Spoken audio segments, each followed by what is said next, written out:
Hi friends, I am Abhishek. Welcome to my YouTube channel the ocean of Shiksha. तो आज की video में हमने रिसेंटली अपना जो चैप्टर 6 कंप्लीट किया सिटीजनशिप, उसके एमसीक्यू क्वेश्चंस प्रैक्टिस करेंगे। तो पहला क्वेश्चन ये है कि पहले क्वेश्चन में ये बताने कि हमारे पास जो ये 4 स्टेटमेंट है, इनमें से कौन सा स्टेटमेंट करेक्ट स्टेटमेंट है ये बताना है। पहला स्टेटमेंट कहता है कि if citizenship of India is acquired by registration 1 year residence in the India is essential. कहने का मतलब पहला स्टेटमेंट ये कह रहा है कि यदि कोई व्यक्ति भारत का सिटीजनशिप लेना चाहता है और वो रजिस्ट्रेशन के थ्रू यदि वो भारत का सिटीजनशिप एक्वायर करता है तो उसे कम से कम 1 साल भारत में रहना होगा। रजिस्ट्रेशन मतलब जब वो रजिस्ट्रेशन करवा रहा हो तब। पहला स्टेटमेंट ये कह रहा है। दूसरा स्टेटमेंट कह रहा है if citizenship is to acquired by nationalisation the person concrete must have the resident in India for 5 year. यानी कि कोई व्यक्ति अगर प्राकृतिक रूप से अपनी नागरिकता लेना चाहता है भारत की, तो उसे मिनिमम भारत के अंदर 5 साल रहना होगा। दूसरा स्टेटमेंट। तीसरा स्टेटमेंट कहता है कि इफ बोर्न इन इंडिया, यदि कोई भारत में जन्म लेता है और उसे भारत की सिटीजनशिप मिलती है, चाहे उसके पेरेंट्स यानी कि उनके पेरेंट्स के उन दोनों पेरेंट्स में से यानी कि मदर एंड फादर दोनों में से किसी एक के पास इंडिया की सिटीजनशिप होनी चाहिए, तभी उस बच्चे को भारत की नागरिकता मिलेगी। चौथा स्टेटमेंट कहता है कि rules regarding the citizenship of India shall not be apply to Jammu Kashmir. यानी कि जो भारत में जो नागरिकता से रिलेटेड जो भी कानून है वो जम्मू कश्मीर में अप्लाई नहीं होगा। तो हमें ये बताना है इन चारों में से कौन सा स्टेटमेंट करेक्ट है। तो इसका जो राइट आंसर है वो है ऑप्शन सी। हमारा सी स्टेटमेंट सही है, बाकी हमारा पहला, दूसरा और जो चौथा स्टेटमेंट है वो गलत है। पहला स्टेटमेंट क्यों गलत है कि यहाँ पे जो 1 ईयर लिखा है तो यहाँ पे 1 ईयर नहीं 5 ईयर होगा। कितना होगा? 5 ईयर। इसलिए हमारा पहला स्टेटमेंट यही गलत हो गया। दूसरे स्टेटमेंट में कह रहा है अगर नेचुरलाइजेशन के अकॉर्डिंग हम बात करें तो यहाँ पे 5 साल नहीं 7 साल होगा। इसलिए हमारा दूसरा स्टेटमेंट भी गलत हो गया। तीसरा स्टेटमेंट हमारा सही। और चौथा स्टेटमेंट यहाँ पे इसलिए गलत है क्योंकि ये कानून सिर्फ जम्मू कश्मीर में नहीं बल्कि पूरी जितने भी स्टेट हैं, अगर आज के टाइम पे अगर बात करें 28 स्टेट और 8 यूनियन टेरिटरी, उन सब पे ये कानून अप्लाई होगा। तो इसलिए हमारा जो चौथा स्टेटमेंट था वो भी गलत हो गया। अगला क्वेश्चन है। अगला क्वेश्चन में ये बताना है to acquire citizenship by registration a person must be have been resident in India for how many year immediately before the making application. यानी कि इसमें दूसरे क्वेश्चन में ये बताना है यदि कोई व्यक्ति रजिस्ट्रेशन के थ्रू भारत की नागरिकता लेना चाहता है तो उसे भारत में कितने साल रहना होगा एप्लीकेशन जमा करने से पहले। ऑप्शन ए है 1 साल, ऑप्शन बी है 2 साल, ऑप्शन सी है 4 साल, ऑप्शन डी है 5 साल। अभी जस्ट हमने थोड़ी देर पहले ही डिस्कस किया था, यदि कोई व्यक्ति रजिस्ट्रेशन के थ्रू भारत की नागरिकता लेना चाहता है तो उसे मिनिमम कितने साल रहने होंगे? तो 5 साल रहने होंगे, तभी वो जाकर के रजिस्ट्रेशन के थ्रू एप्लीकेशन जमा करके भारत की नागरिकता ले सकता है। दूसरा क्वेश्चन में ये बताना है कि जब कोई व्यक्ति भारत की सिटीजनशिप खो देता है तो हमें स्टेटमेंट के अकॉर्डिंग बताने कि कौन सा स्टेटमेंट सही है। ऑप्शन ए है when he acquires for a, यानी कि कोई व्यक्ति अपना भारत की नागरिकता तब खो देता है जब वह किसी विदेश की नागरिकता प्राप्त कर लेता है।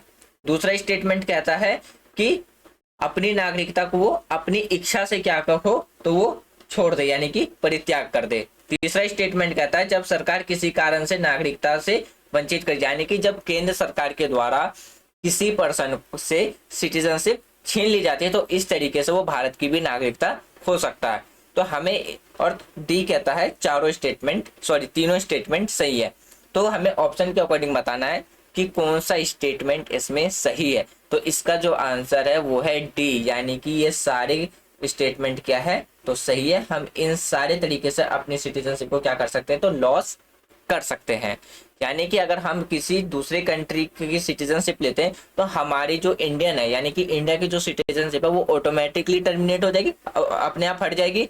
दूसरा स्टेटमेंट भी सही है, जब हम अपनी इच्छा से इंडिया की सिटीजनशिप छोड़ करके किसी दूसरी कंट्री की सिटीजनशिप ले लेते हैं।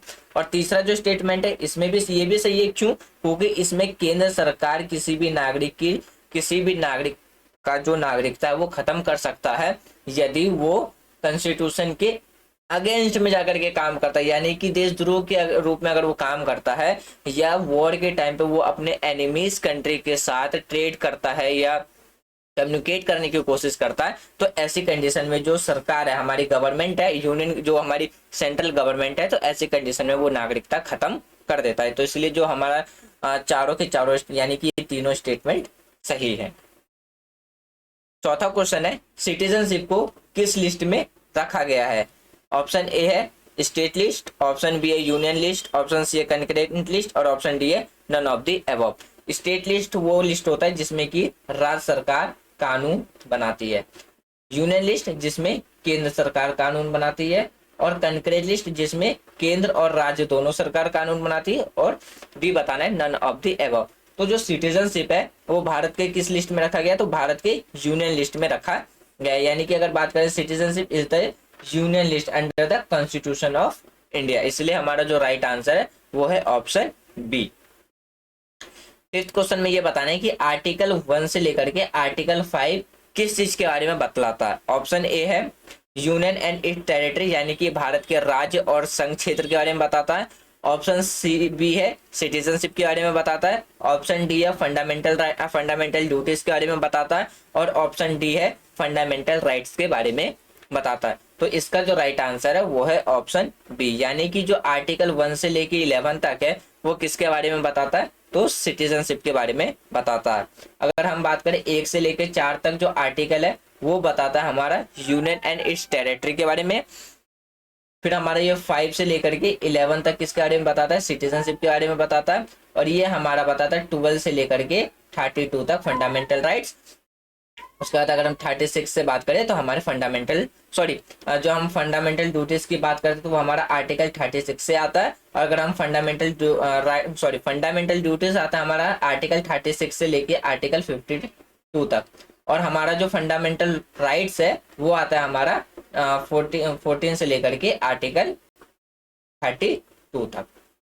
तो इसीलिए जो हमारा राइट आंसर है वो है ऑप्शन बी। छठे क्वेश्चन में बताना है कि हमारे पास जो दो स्टेटमेंट दिए गए हैं उन दोनों में से कौन सा स्टेटमेंट सही है। पहला स्टेटमेंट कहता है a citizen of India is anyone born or after 26 January 1950। कहता है कि अगर किसी व्यक्ति का जन्म भारत में संविधान लागू होने से पहले यानी कि 26 जनवरी 1950 के बाद होता है और 1 जुलाई 1987 से पहले होता है तो वो भारत का नागरिक होगा, चाहे उसके पेरेंट्स के पास भारत की नागरिकता हो या ना हो। ये दूसरा स्टेटमेंट कहता है। तो हमें बताना है कि इनमें से कौन सा स्टेटमेंट सही है। ऑप्शन ए है सिर्फ हमारा पहला स्टेटमेंट सही है, ऑप्शन बी है सिर्फ दूसरा स्टेटमेंट सही है, ऑप्शन सी हमारे दोनों स्टेटमेंट सही है, ऑप्शन डी है कि दोनों में से कोई सा भी स्टेटमेंट सही नहीं है। तो इसका जो राइट आंसर है वो होगा ऑप्शन सी, यानी कि हमारे दोनों स्टेटमेंट सही है। भारत में यदि कोई व्यक्ति जन्म लेता है कब, 26 जनवरी 1950 के बाद, लेकिन 1 जुलाई 1987 से पहले जन्म अगर भारत के बीच ये टाइम के ड्यूरेशन के बीच में यदि उसका जन्म होता है भारत के अंदर, चाहे उनके पेरेंट्स के पास इंडिया की नेशनल सिटीजनशिप हो या ना हो, वो जन्म के आधार पे क्या होगा, तो भारत का नागरिक होगा। इसलिए जो हमारा दोनों स्टेटमेंट है वो क्या है, तो सही है। 7th क्वेश्चन में ये बताना है कि Indian constitution took the concept of single citizenship from, यानी कि हमारे संविधान में जो सिंगल सिटीजन एकल नागरिकता का जो प्रावधान है यानी कि जो अवधारणा है वो कहाँ से लिया गया है, किस कंट्री से लिया गया है। ऑप्शन ए है यूएसए, ऑप्शन बी है यूके, ऑप्शन सी है ऑस्ट्रेलिया, ऑप्शन डी है जापान। यूएसए तो इसका ऑप्शन हो ही नहीं सकता, क्यों, क्योंकि यूएसए में डबल सिटीजनशिप देखने को मिलता है। क्या देखने को मिलता है, डबल सिटीजनशिप। इसलिए हमारे यूएसए क्वेश्चन, यूएसए क्या हो गया, यूएसए तो कैंसिल हो गया, अब बचते 3। तो तीनों में से जो राइट आंसर है वो है ऑप्शन बी, यानी कि यूनाइटेड किंगडम।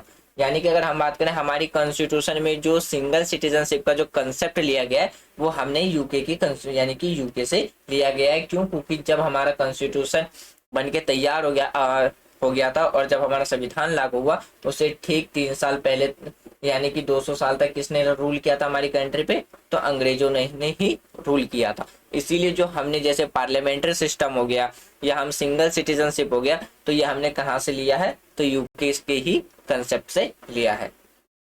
8th क्वेश्चन में ये बताना है कि हमारे पास जो 3 स्टेटमेंट है, पहला पहला दूसरा और तीसरा, इन तीनों में से कौन सा स्टेटमेंट सही है। पहला स्टेटमेंट कहता है कि 1951 में जो सेंसस किया गया था वो क्या बताता है, वो एक क्या था, एक ऐसा रजिस्टर था जिसे 1951 में तैयार किया गया था सेंसस के, जिसमें हमने अपनी जनगणना को किया था। यानी कि पहला जो स्टेटमेंट है वो कह रहा है कि हमने जो पहला सेंसस किया था, जो रजिस्टर्ड किया था, वो कब किया था, 1951 में किया था। दूसरा स्टेटमेंट कहता है कि it hold the data of each village house hold and was the publish in 1951। यानी कि प्रत्येक गांव घर का जो डाटा है हमने 1951 में पहला प्रकाशित किया था। और तीसरा स्टेटमेंट कहता है कि 1971 में जो हमारा इलेक्टोरल रोल था, यानी कि जो मतदाता की जो सूची थी, उसके साथ हमने एनआरआई को भी लेगेसी डाटा, यानी कि उन्हें लेगेसी, जब एनआरआई का भी डाटा इसके साथ पब्लिश किया गया तो उन्हें हमने क्या कहा, उन्हें हमने लीगेसी डाटा कहा था। तो हमें बताना है कि इनमें से कौन सा स्टेटमेंट सही है। ऑप्शन ए है सिर्फ पहला स्टेटमेंट सही है, ऑप्शन बी है सिर्फ दूसरा स्टेटमेंट सही है, ऑप्शन पहला दूसरा स्टेटमेंट सही है, ऑप्शन सी है दूसरा तीसरा स्टेटमेंट सही है, ऑप्शन डी है कि हमारे तीनों स्टेटमेंट सही है। तो इसका जो राइट आंसर है वो है ऑप्शन डी, यानी कि हमारे जितने भी स्टेटमेंट है वो सारे सही है। हमने जो पहला डाटा सेंसस रजिस्टर्ड किया था वो कब किया था, तो 1951 में किया था। और इसे हमने पब्लिश भी कब किया था, तो 1951 में ही पब्लिश किया था। अगर हम बात करें कि ये जो डाटा है वो हर घर के, यानी कि हर घर में जितने भी जो मेंबर्स हैं, यानी कि हम बात करें कि जितने भी प्रत्येक घर में रहने वाले व्यक्ति की संख्या और नाम, ये जो डाटा सेंसस था वो रिप्रेजेंट करता। और इस डाटा में हमने क्या किया था, एनआरआई को भी, और जब हमने इसमें एनआरआई को भी ऐड करके रखा था तो उसे क्या कहा गया था, तो लीगेसी डाटा कहा गया था। इसलिए जो हमारे जितने भी जो स्टेटमेंट है वो तीनों के तीनों सही है और राइट आंसर है हमारा ऑप्शन डी। लास्ट क्वेश्चन है, लास्ट क्वेश्चन में ये बताना है कि जो the constitution define the citizens, यानी कि जो भारत का संविधान है, इसमें बताने कि भारत का जो संविधान है वो नागरिक को परिभाषित करता है।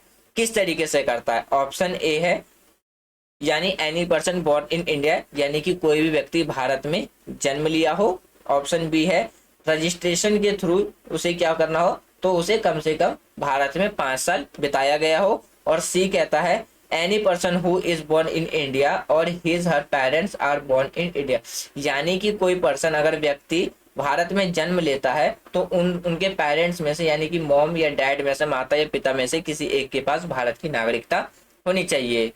और ऑप्शन डी कहता है कि जो संविधान नागरिक को परिभाषित नहीं करता है। ऑप्शन डी क्या कहता है कि हमारा जो कॉन्स्टिट्यूशन है वो सिटीजन्स को डिफाइन नहीं करता है। तो इसका आंसर है, इसका जो राइट आंसर है वो है ऑप्शन डी, यानी कि हम अपने कॉन्स्टिट्यूशन की बात करें तो हमारा जो कॉन्स्टिट्यूशन है वो टर्म ऑफ सिटीजन्स को डिफाइन नहीं करता है, यानी कर, और जो भी अगर हम बात करते हैं जो नागरिक शब्द है उसको परिभाषित नहीं किया गया है, लेकिन भाग 2 में क्या है, तो नागरिकता के हकदार की जो व्यक्ति की जो विचित्र श्रेणियां है उसको शामिल किया गया। यानी कि हम बात करें कि हमारे कॉन्स्टिट्यूशन के पार्ट 2 में सिटीजन्स के कैटेगरीज, तो यानी कि जो कैटेगरीज ऑफ पर्सन, ठीक है, फिर हमें इंटायर्ड ऑफ टू सिटीजन, ये किसमें रखा गया, पार्ट 2 में रखा गया। लेकिन हमारा कॉन्स्टिट्यूशन सिटीजन्स को डिफाइन नहीं करता है। तो फ्रेंड्स ये था हमारा आज का डिस्कशन, जिसमें हमने 9 ऐसे एमसीक्यूज क्वेश्चन डिस्कस किए जिससे हमें ये पता चल सके कि हमें कितना चैप्टर समझ में आया है। इस चैप्टर में जो हमने एमसीक्यू क्वेश्चंस डिस्कस किया वो UPSC level 1 day types exam जो होते हैं हमारे, जैसे कि SSC, railway, NDA, board, banking, तो इसके पैटर्न में, यानी कि हमने मिक्सअप पैटर्न को मिक्स करके ये सारे एमसीक्यू क्वेश्चंस हमने डिस्कस किए हैं। तो मुझे उम्मीद है कि आपको ये जो एमसीक्यू क्वेश्चंस डिस्कशन है वो पसंद आया होगा। तो thanks for watching friends, take care, जय हिंद।